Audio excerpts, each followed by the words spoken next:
Hello YouTube, this is IrishBear76. This is my 60-day post-liberation video. It's been 2 months and I'm still feeling really good. MS symptoms I don't experience anymore. I know that's not the normal result that most people have, but it's been mine, and I don't know what to say. I mean, I just thank God every day for what's happened in my journey with MS. The bad times have definitely given me some perspective, and the good times, you just enjoy the good times more. You really the good days, and I've had a lot of good days. I've had a string of 2 months of no MS symptoms. So I mean, take that for what it's worth. It's one anecdotal story. You know, I was pretty nervous the first month that I would re-stenose, and here it is 2 months, and I don't think that I've re-stenosed. I made a video a while back, my last real video about MS, where I was talking about some theories that hold a lot of weight with me. And I continue to constantly research things that people write about MS theories, because we don't understand it, and neurology doesn't understand it, and to imply that they do is just irresponsible. To say, you know, this is the autoimmune theory and you need to fall in line and believe this. No. And with the MS drugs, you know, they're 30% effective. I mean, that's a good efficacy percentage, like in their clinical trials. That's not good. You know, that's not anything to hang your hat on. So that's why I don't understand the position that a lot of neurologists have taken with CCSVI, calling it junk science and a scam, and it's irresponsible. I mean, doctors have been writing about this for, you know, it wasn't just Zamboni. Zamboni was just the most recent. But if you do your research and you really look at the history of this, and people talk about animal studies and things like that need to be done, Putnam did those. I mean, like in 1936 or something. He literally had these dogs, he tied off their drainage veins and waited to see what it would do to the brain. And guess what, kids? They had demyelination areas consistent with MS after he had done that. Why that was ignored, I don't know. I mean, as much as I love a good conspiracy theory, I don't even really think that it's been this cabal of people who have hidden, you know, this vascular connection. But I do think that once scientists agree on something and they get a consensus, they don't really want to stray from that, because it's hard to get scientists to agree. But I'm not going to get off track. I'm just going to kind of give you updates of my symptoms or lack thereof. My vision's still pretty clear. I don't know if it's because I notice it less because it's been 2 months, but I don't have that kind of awe that I used to have when I would see things. You know, I've gotten used to seeing things clearly. So the only real time I would notice a change at this point would be if my eyes went bad again. Well, my eyes are bad, but you know, other than myopia with astigmatism, you know, I was born with an overcurvature of the eye and a couple other things with my eyes that have made my vision bad. But MS definitely made it that much worse, you know, with the double vision and all that. So I feel really privileged. And I'm going back to the whole hypercoagulation, nitric oxide thing I talked about. The more I look into that, it is, wow, it is right on scope with what, or not on scope, on point with what Zamboni's saying. Yeah, we understand, anyone who knows the human body understands that there are collateral drainage veins that should facilitate the drainage of the blood.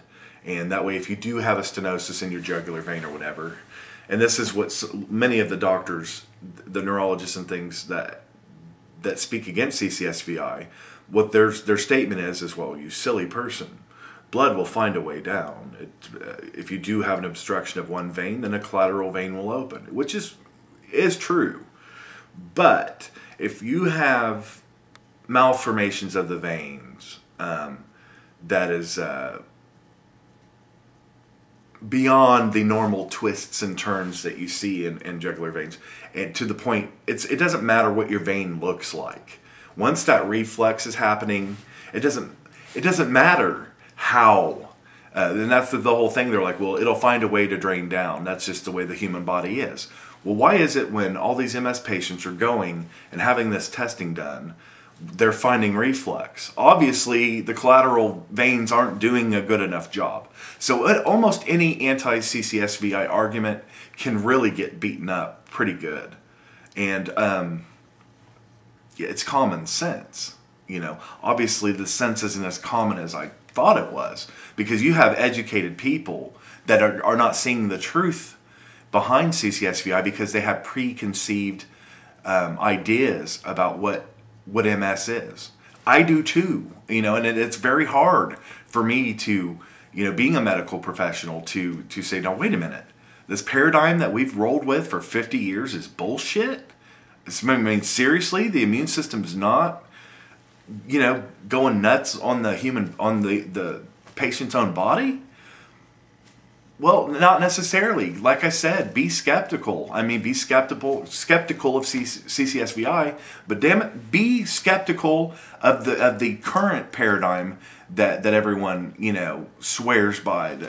That you know, they've looked at multiple viruses, and I do think that a virus can still play a part. I'm not saying it's totally unrelated, but what I'm finding in my research with MS and how all of us MSers are so different is it's comorbidities. It's different illnesses that you have on top of one another. And the lowest common denominator is hypoxia or lack of oxygen to the brain. And it doesn't matter what's causing it.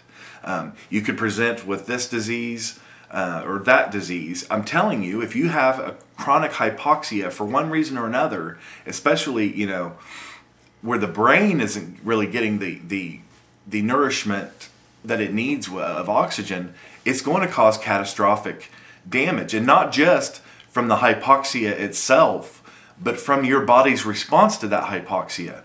And the more that I've looked at the nitric oxide component to this, it is a slam dunk for CCSVI. There is a peer-reviewed neurology article that I posted on my last MS video that all you had to do is hit the link, and it talks about oligodendrocytes, which is basically what they see in MS as being destroyed because they make myelin. They make up myelin. So there are a lot of things. There are comorbidities, guys, and I've been looking into all these different things, like alcoholism. I had no clue how bad alcohol was for MS. You know, I kind of always thought, you know, if I'd have a few drinks, I'd think, well, it does compromise the immune system. Alcoholics tend to pick up little bugs here and there or whatever because their immune systems are compromised. So I thought, well, hell, drinking's not bad for me. You know, I might as well be able to drink. And I didn't realize that alcohol is very bad for MS, and alcoholism is quite possibly something that could influence the course of your MS. Now, I'm not going to say you guys are alcoholics and that's why you have MS. Not at all. If anything, you know, I would look in the mirror. I spent probably the first 6 months post-diagnosis drunk. You know, people would say, Mark, you're handling this MS diagnosis so well. Yeah, I was handling it very well because I was drunk. You know, I tried to avoid thinking about it for 6 solid months. I bet you I drank every night. And I was in, you know, the whole steps of grief. And really, the person that you see, that you call, you know, a leader, I'm human. I'm every bit as weak as anyone else when it comes to losing hope and losing perspective on the things in life that really give us enjoyment. So that's it. I mean, there are so many things that can influence that, like with the sleep apnea. You quit breathing. When you quit breathing, the brain is like choking to death because it has no oxygen. So, and what would happen in that case is that, you know, the vessel walls detect that, and they let the brain know, and nitric oxide gets released, and that's going to thin the blood and dilate the veins, and open up the veins so the blood can get out of the brain, and it's also going to thin the blood so it'll go through these malformations where it wasn't previously. It was reflexing. So that's, you know, and that seems like a benefit, but then when you look at what nitric oxide does in the brain, and you see things about bodybuilders and things like nitric oxide, we need it for blood flow to the muscle and blah blah blah, which great, I'm sure it's very beneficial from the neck down. But from the neck up, it's definitely harmful. I mean, like I said, the peer-reviewed neurology article said basically that the high nitric oxide levels in MS patients, they correlated with the axon damage and the demyelination due to the oligodendrocytes being damaged. So there's a lot of research out there. And the more I look at things like, you know, there's a syndrome with chronic alcoholics where they literally have demyelinated brains, cognitive dysfunction, whatever, blah, blah, blah, blah, blah. So if you're an MS patient who happens to have a problem with alcohol, I just want to let you know, you might want to look into LDN. Because not only does LDN help MS, but it also helps addiction. That's actually what it was designed for. So please do not drink a lot with MS. Don't spend 6 months drunk like I did because I couldn't handle it. And, you know, I talk from the perspective as a Christian a lot, and you have to understand, I am no better than anyone else. I'm no closer to God than anyone else. I'm no hero. I'm no role model. I'm just someone sharing my experience and hoping that you guys, you know, can see how my faith has healed me a lot. Even before the liberation procedure, my faith in God has really been that push, that X factor I needed. Well, God bless you guys. I love you all. I'll try to make another update video as soon as I can. Bye-bye.